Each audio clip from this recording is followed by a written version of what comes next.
and Guess is like dancing and balance. Without monitoring, the outcome can be disastrous. While reinventing myself after a divorce, I thought I was monitoring my life's balance. I felt like I was on top of the world. When my mother brought up research about children of single parents being more likely to end up in gangs, I decided I'd show those statistics. I'm a supermom. I've got enough energy to be both parents and raise my sons just fine. My typical day included jogging at 6, getting my boys off to school, and going to my university position. There I taught PE, dance, yoga, and health, served on committees, and supervised student teachers. I was paid to share the joy of movement, and I loved it. Then there were grants I received to present at my state and national educator associations where I served on the board. And right on cue with my 5-year plan, I began my goal of earning a PhD in health promotion. After school, my sons and I were active with scouts and movies and field trips and more.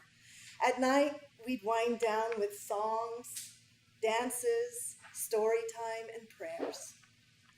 When they'd visit their father, I'd go dance. Swing, Latin, good stuff.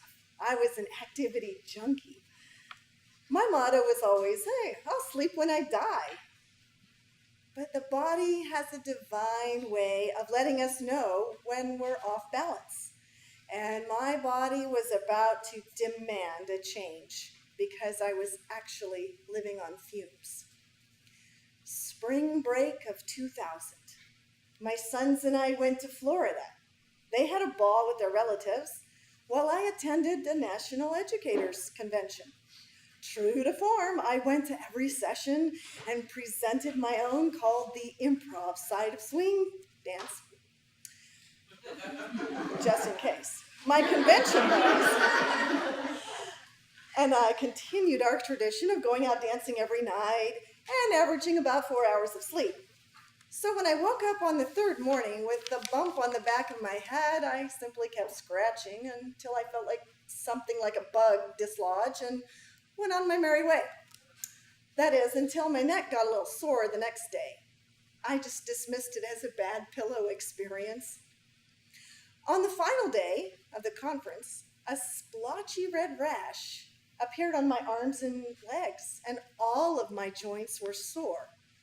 I called my doctor, and the conclusion was, oh, it must be a food reaction, and he recommended drinking a bunch of water to flush it out. I didn't connect the dots to the back of my head.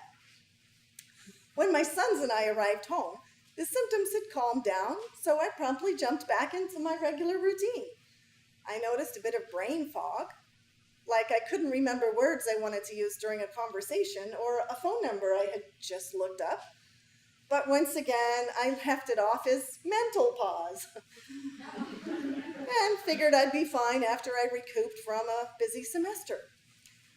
The funny thing, though, my balance monitor was talking a little louder now.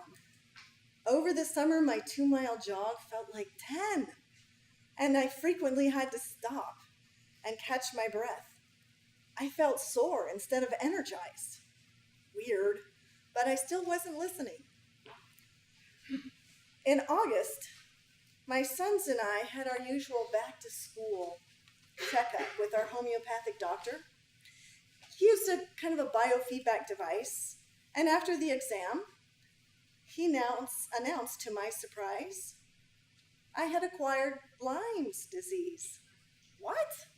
What in the world is that? And I don't have time for that. And what does that mean exactly? Well, he explained it's a bacteria transmitted through the blood from a tick bite, which can lay dormant in your cells until your body is stressed. Oops. It can behave like a variety of autoimmune diseases like chronic fatigue, fibromyalgia, arthritis, or even Alzheimer's. Oh no! This can't be happening. This is not in my 5-year plan. He recommended treating it with diet and supplements. We tried several regimens ranging from colloidal silver to light therapy.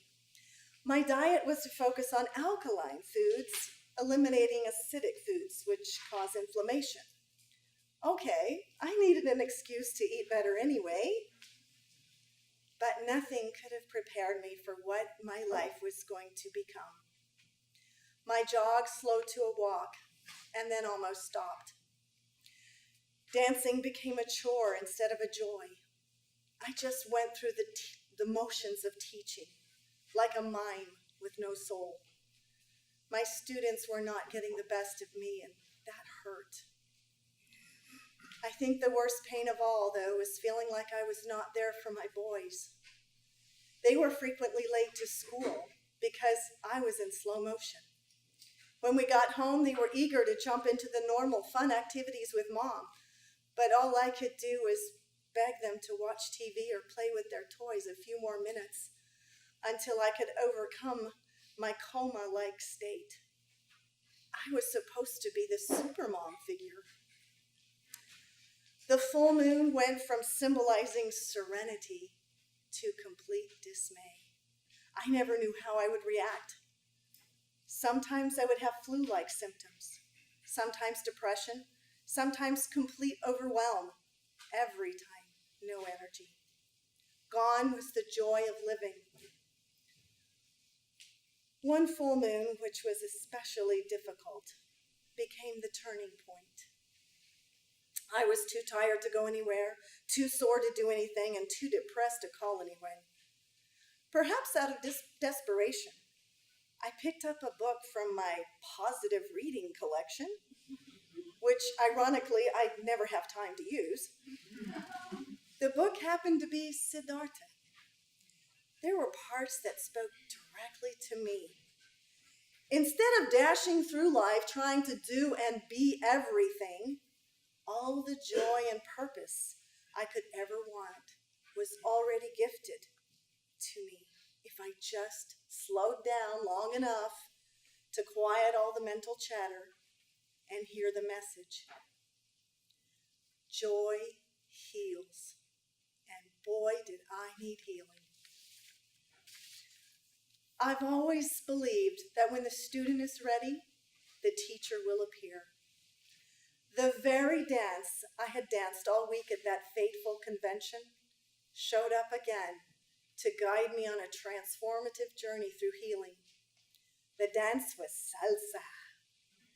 I was intrigued by its fusion of African and European music and its wonderful complexity of leading and following.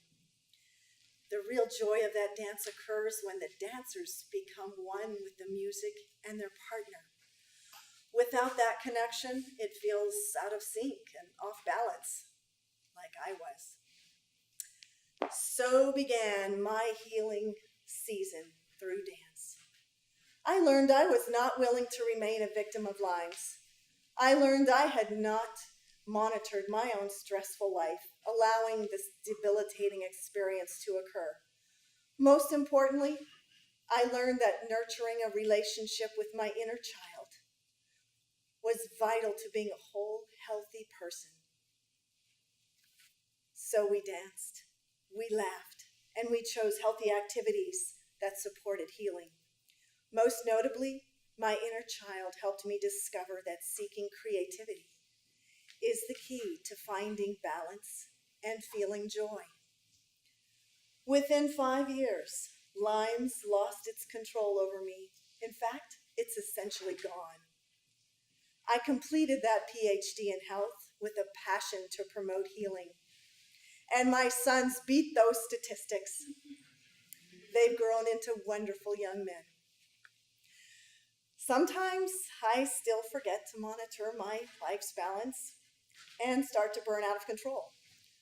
Fortunately, my desire to seek creative outlets, such as this one, turn into wonderful opportunities to reflect on how I'm monitoring my dance with life.